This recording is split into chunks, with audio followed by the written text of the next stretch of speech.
Bear down, fam. $51 million is one injury away from walking out of Chicago, and in a minute, I'll tell you why that cash could end up funding Max Crosby. An edge rusher already on the roster is the name behind this possible trade, and according to Bear Goggles On, Ryan Poles is already working the phones, though there's a real reason this move could backfire on the Bears' defense too. Meanwhile, Hollis Hall already loaded up the injury list before day one of camp. Kyler Gordon and TJ Edwards are both on it, and one of those two names is sitting on a $40 million decision that kicks in come 2027, though Ian Rappaport already talked the other case off the ledge. And to close it out, an ESPN analyst just put a name on the breakout receiver of the entire 2026 season, Luther Burden III. But the reason Rome Odunze should be checking his rearview mirror is something nobody in the Windy City saw coming. Bear down, fam, because this is just getting started. Let's start in Carolina, because that is where this whole thing began, even though at first glance it has nothing to do with the Bears. On the Panthers' first day of camp, their starting edge rusher, Nick Scorton, tore his ACL.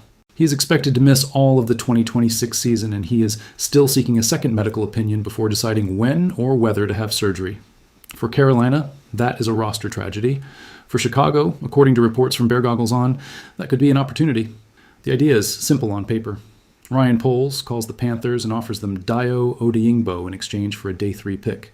Now, before you get too excited, let me be honest with you, because this is not yet a rumor with an insider source behind it.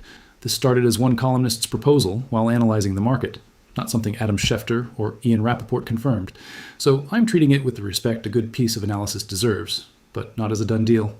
That said, let's talk about why the idea makes sense, because the numbers back up the logic.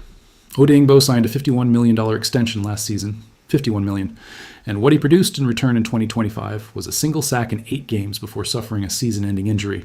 1 sack. In 8 games, with that money on the contract. Bro, if I were the Bears' accountant, I would have started sweating back in November. And the problem is not just the production. It is that Odeyingbo has to compete directly with Austin Booker for the starting job opposite Montez Sweat, and Booker got 4.5 sacks in just 10 games last year. That, young and cheap development against expensive and injured veteran, is a signal any smart front office has to take seriously. Here's the number that makes this worth analyzing calmly. If the Bears move Odeyingbo, they save $16 million against the 2026 cap. $16 million. That is not loose change lost in the couch cushions. That is money that could go toward a Caleb Williams extension, toward the mid-season free agent market, or toward a much bigger phone call. Think about it for a second from Ryan Poles' chair. You have a $51 million contract that is not producing, a younger and cheaper internal competitor who already showed something on the field, and a division rival that keeps reinforcing its defensive line year after year. In that context, moving Odeyingbo is not a whim or a panic signal. It is simply managing the roster with a cool head, something this front office has historically struggled to do when the player in question signed barely 12 months ago, and that is where the name all of you are already waiting for me to say comes in, Max Crosby. Look, I'm going to be transparent. The Odeyingbo to Panthers, then Crosby to Chicago connection is, right now, pure columnist speculation, stacked on top of more speculation. I could be completely wrong about this, but the reasoning itself is not crazy. If Chicago frees up $16 million in cap space and still has mid-value picks available, a call to Las Vegas about the best edge rusher in the entire trade conversation is not insane. It is simply the move every fan would love to see. Now, if paying the price for a superstar like Crosby does not convince Poles, there is a second route being discussed, and this one comes from a completely different source, Bleacher Report, through Christopher Knox. The suggestion there is Sam Williams, the Cowboys' pass rusher. And this story fascinates me because it is literally the opposite of the Odeyingbo situation. Williams had a chance to leave Dallas last offseason and chose to stay, signing a 1-year deal. That decision is costing him right now. The Cowboys built such a deep edge rotation that Williams got buried on the depth chart.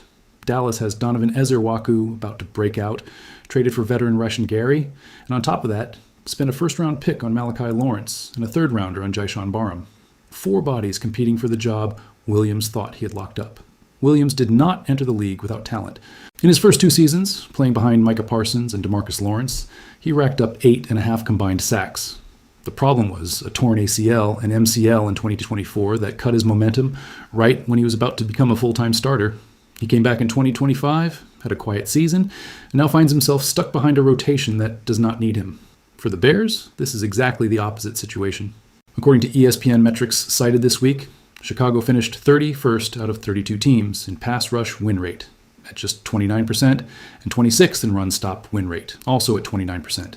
Those numbers are, bluntly, unacceptable for a team that wants to be fighting in January. And Williams, with his 6'4", 260-pound frame, fits exactly what defensive coordinator Dennis Allen looks for in an edge rusher. The beauty of this option is the price tag. Williams is not going to command a big contract, given his injury history and his reduced role in Dallas. This is exactly the kind of low-risk, high-upside move I love seeing in July, while there is still time for a player to adjust before the real season starts. Now, what does Ben Johnson himself say about all this? Listen up, because his public answer was calculated. He said, and I am quoting exactly, that they are going to coach better than they did a year ago, that it starts there, and that they were excited about the trajectory both Odeyingbo and Shamar Turner were on before their injuries. Ryan Poles, back in April, said they feel good about that group and that there is room to develop in year 2 of the system. Honest fan translation, that sounds like a front office that still believes in what it has inside the building, not one ready to make a big trade this week. And this already burned me once before, so I'm not going to promise you Poles picks up the phone tomorrow. Historically, Poles is not a general manager who likes solving problems with flashy trades. He prefers the draft. He prefers calculated free agency. He prefers patience. And here's my unfiltered opinion, the one you might not want to hear. That patience, in some cases, has already turned into a pattern that worries me. This is not the first time this front office has stared at an obvious roster problem for months, hoping internal development solves it, and sometimes it works, but sometimes it ends with them paying the price in free agency next March for something that could have been fixed in October with a cheap trade. I am not asking Poles to become an impulsive general manager. I am asking that if the evidence is as clear as it is right now with Odeyingbo, we do not repeat the same old story again. But here's my stance, straight up. If Odeyingbo reaches the 3rd week of preseason without showing real improvement, and if Carolina genuinely needs an emergency body because of the Skirton injury, this conversation stops being hypothetical. And if that happens, I would rather Chicago aim for something in between like Sam Williams, low risk, before burning draft capital on a star like Crosby, who probably is not even available in a real trade. I could be wrong, but that is my read right now. Okay, bro, we need to talk about this calmly because there is a lot of noise and not much clarity. On Saturday, July 25th, one day before the rest of the roster reported to the building, the Bears moved several pieces on the transaction wire, and some of the names there will raise any fan's blood pressure. Let's start with the one that worries me most from a long-term perspective. Kyler Gordon, the starting slot cornerback, was placed on the physically unable to perform list, the famous PUP, with a soft tissue injury. This is not new. Gordon has carried an injury history since he entered the league. In 2025, he missed 14 games, a career high, and ended up playing just 119 snaps the entire season. And here is the real problem, the one nobody wants to say out loud. The Bears gave Gordon a 3-year, $40 million extension, betting that when healthy, he is one of the best slot defenders in the league. The problem is that the healthy seasons are becoming the exception, not the rule. His future cap hits rise to about $13 million. And on the 3rd day of the 2027 league year, in March, $10 million of his salary becomes fully guaranteed. That means Chicago has a very specific window to decide whether this is a player they still believe in, or whether the buyer's remorse they already feel turns into a much harder roster decision. I'm not saying cut Gordon. I'm saying that if the soft tissue injury drags on past August, the conversation inside the organization stops being about the present and starts being about March of 2027. This already burned me once with other players on this roster, so I would rather warn you now than react late. And I am going to say this with full honesty, even though I know some of you will not agree with me. I think that contract got signed betting more on hope than on evidence. When a player already carries absences across 3 straight seasons before the extension, structuring guarantees that fully vest in 2027 is taking on a risk his medical history did not fully justify. I'm not saying Gordon has no ceiling, he does, and when he plays, he is one of the best at his role. But the front office bet heavily that his body would cooperate, and so far, that bet is not paying off. The other piece of news, thankfully, comes with a different tone. TJ Edwards, the starting linebacker, was placed on the non-football injury list, the NFI. And there was real potential for panic here because a lot of fans thought Edwards was already fully recovered from the fibula fracture he suffered in the playoff win over Green Bay. But this is a new, separate injury. Luckily, Ian Rappaport came out directly with the clarification we all needed. I am quoting exactly what he reported. Edwards' stay on NFI should be short, as he is dealing with a minor muscle strain. Thank you, Rappaport. Seriously. That lowers the temperature on a story that, without that context, would have turned into full-blown panic across social media all weekend. Besides Gordon and Edwards, the Bears also placed defensive tackle Shamar Turner, left tackle Ozzie Trapilo, and linebackers Noah Sewell and Keyshawn Elliott on injury lists. With Trapilo, the situation is clear and serious.